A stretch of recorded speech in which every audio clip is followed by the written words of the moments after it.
Hey there, welcome. I'm Warren. I'm sure you've heard the saying, before enlightenment, chop wood, carry water.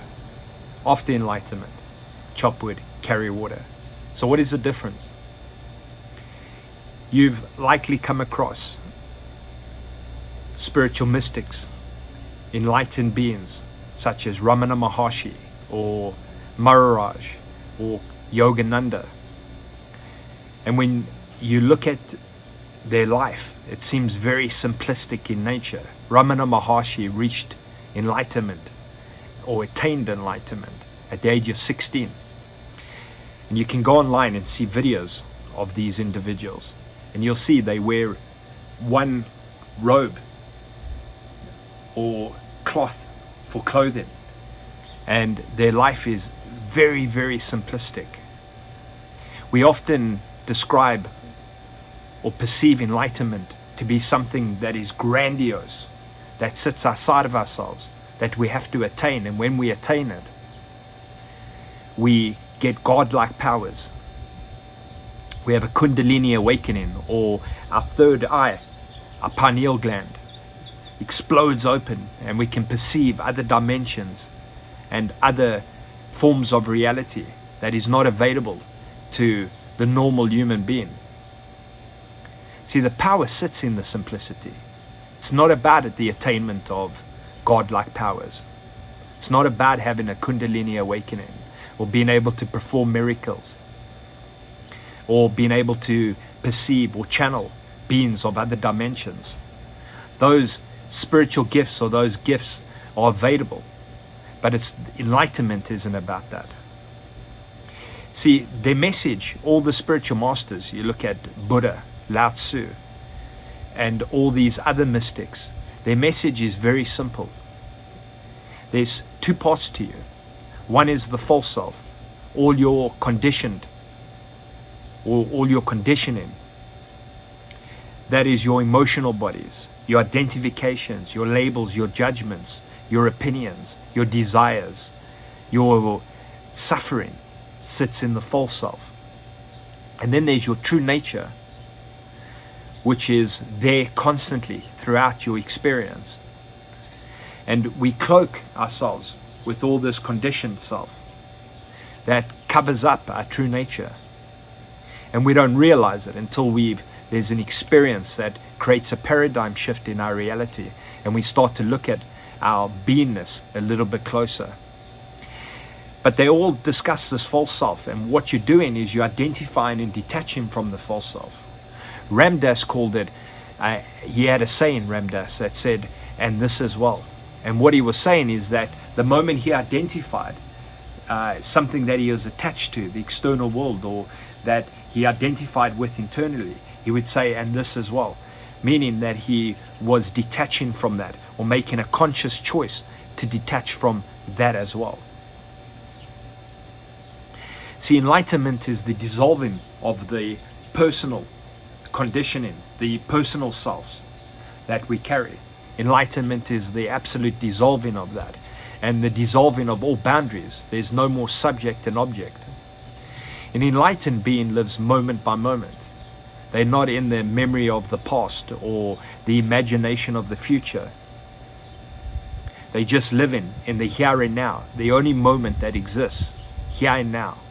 See, the ego, as you go along the spiritual path, wants to be somebody, wants to attain some sort of spiritual gift or find some purpose for your beingness, right? For your reality, for you being here.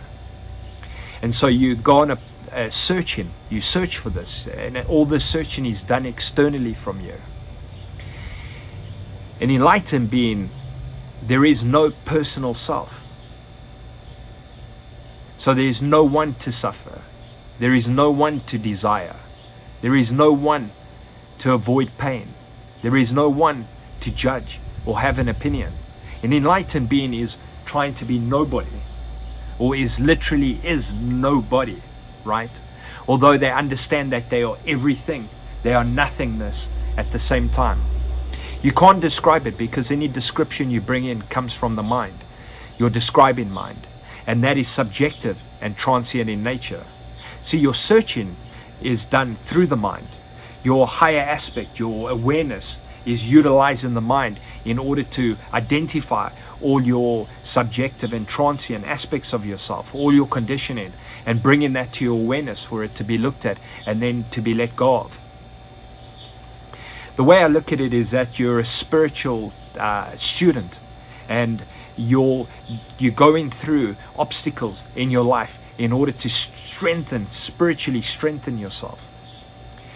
So as you go through your day, look at the things that come onto your experience or into your experience, and take a look at where your happiness sits, or your unhappiness, or where your desire sits that is tied into your happiness again. Because you'll start to realize that once you reach a certain level, you'll start to realize that every step you take has been necessary to bring you to this point. And you'll also start to see that you've placed your happiness in all external things. In your relationships, in your achievement of goals, in your avoidance, in your finances, in your home, in your mortgage. All of your happiness sits in these little areas. And the moment that there's a disturbance in any of these areas, suffering starts to occur. See, an enlightened being understands that suffering is part of this experience. And they neither for or against the things that are transpiring in their life, because there's no one to be for and against anything. They haven't reached, they're still a human, having a human experience. They've just reached a level of consciousness that sits beyond the false self. They've utilized the mind as a utility, as the mind being the servant and them being the masters, not the other way around, which is the way our conditioned self operates and lives. You're a unique aspect of creation, and you're experiencing through that uniqueness, but you are one with all of creation. There is no separate self. The separate self is an illusion, and all these spiritual masters talk about it, and their message is very simplistic in nature. See, as you go through challenges and obstacles, it's a great way to awaken, because you get to a point where you realize that you're holding on, you're resisting life, you have an attachment, and to be able to see it, it needs to get to a point where it's uncomfortable, and then you release the attachment to that if you're not doing it consciously. At some point along your journey, you'll just start to do it consciously, where you'll start to see that the things that are the obstacles that get brought onto your path are there to provide lessons, and you being the student, you take those lessons on. See, a spiritual master, none of their happiness sits outside of themselves. The power, their godlike power, is the fact that they've brought all their externalizing, brought it all into their internal beingness. All their happiness sits within them. They don't express or attach to anything external. They just allow the flow of life to transpire, like a log in a river, just going with the flow.